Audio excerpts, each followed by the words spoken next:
Greetings from Atlanta. Ari and I are about to cover South Carolina and Virginia Tech, but we need to talk about Alabama. That is the elephant in the room, as it were. And basically every college football conversation I've had since yesterday.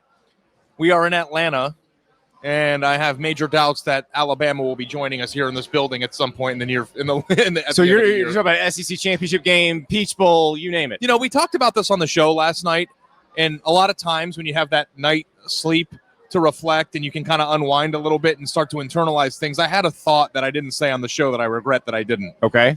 And as you were watching the game, Alabama was not faster than Florida State. Alabama was open at times, and Florida State closed on guys.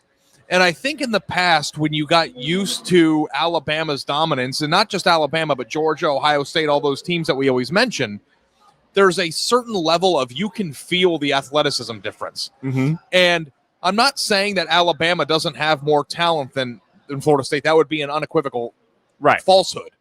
But what I am saying is they played on a field with a team that we thought was inferior, and they got out-muscled and maybe, at times looked slower than Florida State. I don't know if that means that Florida State is faster and more athletic than us, but does that just mean that's going to be real for Alabama in every game this year? I don't know if it's going to be real in every game. Here's the thing. Florida State ideally is going to be similar speed to Alabama. Like that's old Florida State. Speed. Yeah, well, old Florida 2 years ago, Florida State would have been similar to Alabama in team speed. So that's not that shocking. It was a muddy field. Did you feel a tangible difference while watching the game that there was an athletic advantage? I'm not worried about that. I'm much more worried about something you actually wrote over the summer in terms of what they needed to do, Alabama, to get back to being Alabama. And they need to strike fear into people again. People need to be afraid of them. They need to intimidate people. The Alabama team we saw against Florida State isn't going to intimidate anybody on Alabama's schedule. Yeah. So the bus test. Yeah. And the thing is, what's crazy about it is they got off the bus and drove straight down the field and scored and looked exactly like what we thought they were going to look like all season.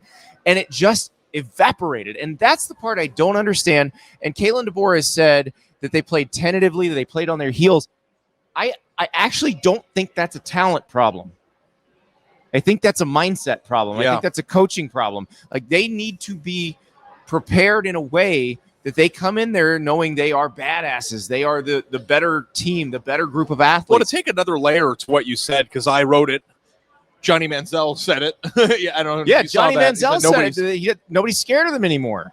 Yeah. But I think that there's a level of both have to be true for this to work. Because what made Alabama scary was that they were better than you. Everybody remembers that BCS title game after the 2012 season when they played Notre Dame in Miami, and the tunnel, and the Notre Dame players watching the Alabama players walk by in the tunnel and going, you can see on their faces, like, we're cooked. Yeah. Like, okay, that's not going to happen for anybody anymore. So forget that. But you can still play in a way that makes you intimidating to other teams. And Alabama didn't play that way at all. And maybe it's in the way they practice. I don't know. That's the part I don't know. But when Nick Saban, Alabama, and I realize we keep bringing him up. We have to. Yeah. When you watched a Nick Saban Alabama team, when you watched them tackle, they looked like they were trying to throw the ball carrier through the center of the earth. And guess what? You and I were at LSU Clemson yesterday. Both teams look like that when they were trying to tackle people. Georgia looks like that when they're trying to tackle people. Ohio State looks like that. Alabama has to get back to looking like that. Yeah. There's an intensity of it. And, the Nick Saban of it, Kalen DeBoer will escape that the same way that Ryan Day escaped it after Urban Meyer, and the way that other people escape it when they are replacing a legendary head coach. When you win on your own. Yeah. You're going to keep hearing Nick Saban's name over and over and over and over again because Alabama fans are nostalgic for Nick Saban's dominance. How do you replace that? By being dominant on your own. That's what you get when you sign up for that job. And unfortunately, his team is playing tentatively. Yeah. Now, look, I'm not going to sit here and say, I'm worried about the Louisiana Monroe game. And I get Saban lost to Louisiana Monroe his first season, but that was a very different situation. Bryant Vincent at Louisiana Monroe is a hell of a coach. they do a good job there. They'll be prepared. Alabama's going to beat them. Here's where I am concerned and where I never thought I'd be saying this before yesterday. I'm not going to just notch the Wisconsin game as a win for them. I'm not just going to assume they're going to beat Wisconsin at this point. They should be much better than Wisconsin. I'm happily willing to assume they'll beat Wisconsin. I'm not. But you know who I'm not going to assume they'll beat? Georgia. Vanderbilt. Oh, yeah, well, them too. Teams like that. Yeah. Because, Tommy Castellanos got a lot of crap in the offseason for talking crap. You know who else did? Diego Pavia. Yeah. And you know what? I took it the same way that I did when Thomas said it, which was, what are you doing?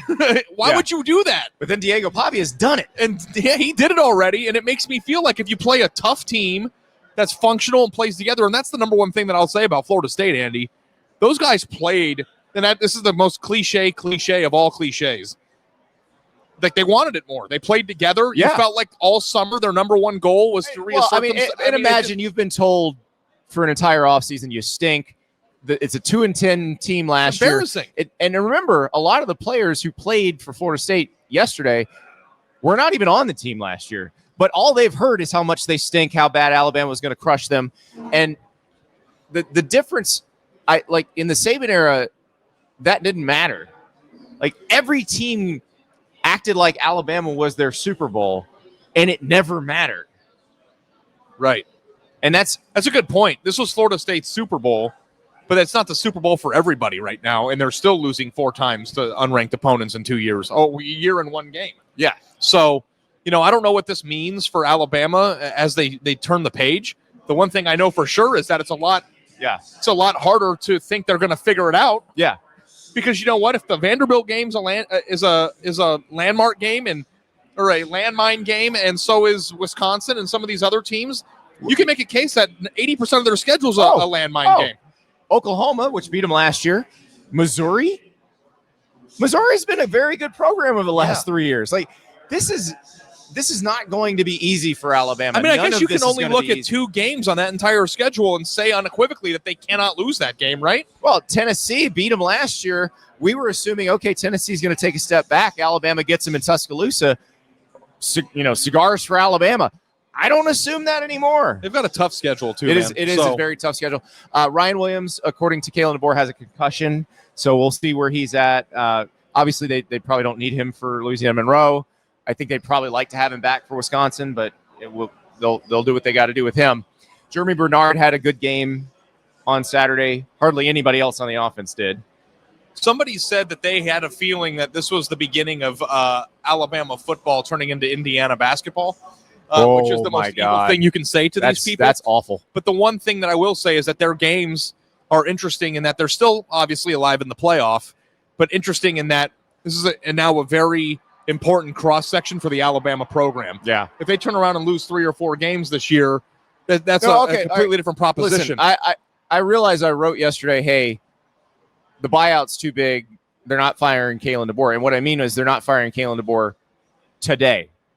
If they go 8-4, that is a serious conversation. Yeah. As big as the buyout is, it's freaking Alabama. That's a serious conversation. So he's got to figure out how to avoid that.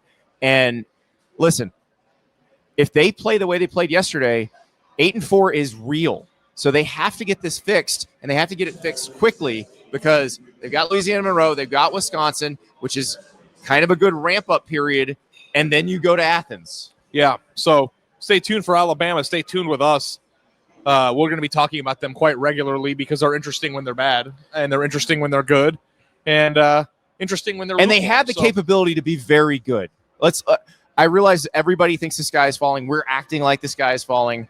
They still have the capability to be an excellent team, to make the college football playoff, to be a factor in the SEC race. They have the talent to do all of that, but they have got to change the mindset, and that starts with the head coach. He has got to figure out how to make them intimidating again, because right now they're not scaring anybody.